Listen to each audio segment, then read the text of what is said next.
Assalamualaikum warahmatullahi wabarakatuh. Saya Feren Ardista Anindya Putri dari kelas CD dengan NIM 495. Yang terhormat Bapak Hadi selaku dosen pengampu mata kuliah kimia organik. Baik, di sini saya akan mempresentasikan PPT tentang karbohidrat.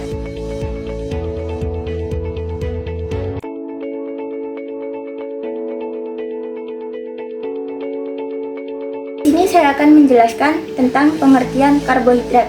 Karbohidrat adalah senyawa organik yang tersusun dari karbon C, hidrogen H, dan oksigen O dengan rumus empiris umum, sehingga perbandingan atom C banding H banding O adalah 1:2:1. Karbohidrat memiliki gugus fungsi hidroksil, min OH, aldehid atau keton. Dalam bahan makanan, karbohidrat berperan penting dalam menentukan rasa, warna, dan tekstur. Di dalam tubuh, karbohidrat berfungsi sebagai sumber energi, mencegah ketosis, mengurangi pemecahan protein berlebihan, membantu metabolisme lemak dan protein, serta mencegah kehilangan mineral. Contoh karbohidrat adalah pati atau amilum yang terdapat pada gandum, jagung, beras, kentang, dan biji-bijian lainnya.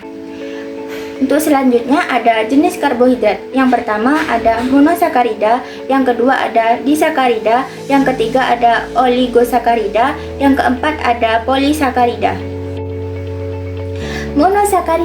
Monosakarida adalah karbohidrat yang paling sederhana yang tersusun dari beberapa karbon yang tidak dapat dihidrolisis menjadi karbohidrat yang lebih kecil.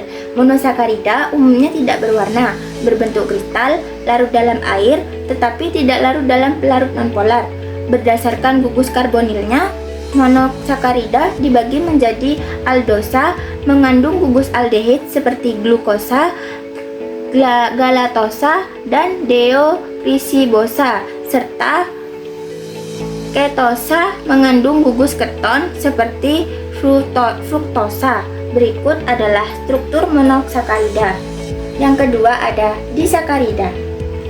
Disakarida adalah karbohidrat yang tersusun dari dua monosakarida yang dihubungkan oleh ikatan glikosida. Biasanya melalui ikatan A atau B1,4. Jenis ikatan ditentukan oleh stereokimia. Pada karbon glikosida, disakarida umumnya larut dalam air, sedikit larut dalam alkohol, dan tidak larut dalam eter maupun pelarut organik nonpolar. Contoh disakarida yaitu maltosa, sukrosa, dan laktosa. Berikut adalah gambar struktur disakarida. Yang ketiga ada oligosakarida. Oligosakarida adalah karbohidrat yang tersusun dari dua atau lebih monosakarida yang dihubungkan oleh ikatan glikosida. Jika terdiri dari dua monosakarida disebut disakarida, sedangkan tiga monosakarida disebut trisakarida. Oligosakarida umumnya larut dalam air, sedikit larut dalam alkohol, dan tidak larut dalam eter. Ikatan glikosidanya dapat dihidrolisis oleh asam encer menjadi monosakarida penyusunnya.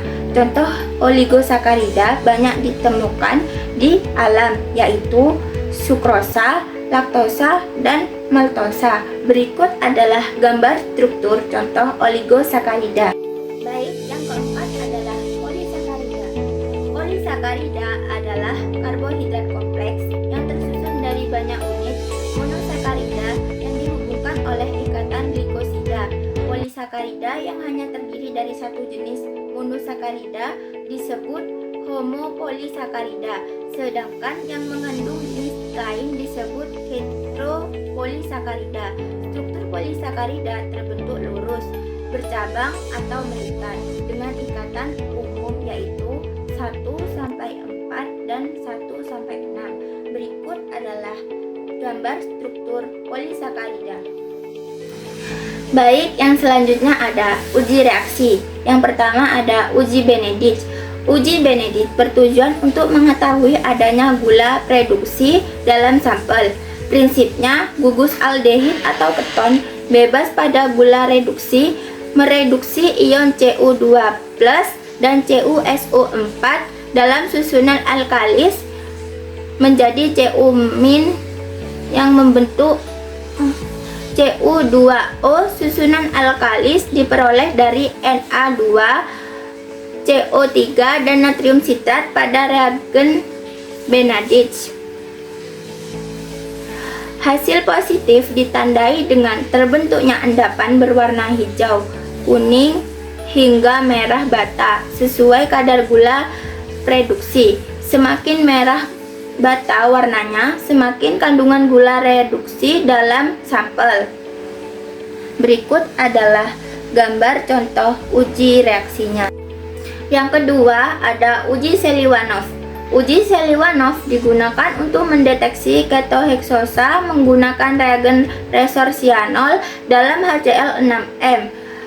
Ketosa mengalami dehidrasi lebih cepat dibanding aldosa sehingga menghasilkan warna merah ceri.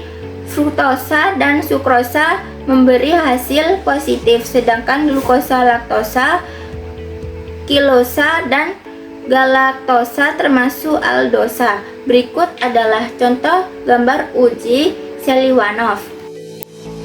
Yang ketiga ada uji Bervoet. Uji Bervoet digunakan untuk mendeteksi monosakarida. Hasil positif ditunjukkan dengan terbentuknya endapan merah bata atau merah oranye akibat reproduksi ion Cu2+ menjadi Cu2O oleh gula reproduksi monosakarida dalam susunan asam. Reaksi monosakarida berlangsung lebih cepat dibandingkan disakarida.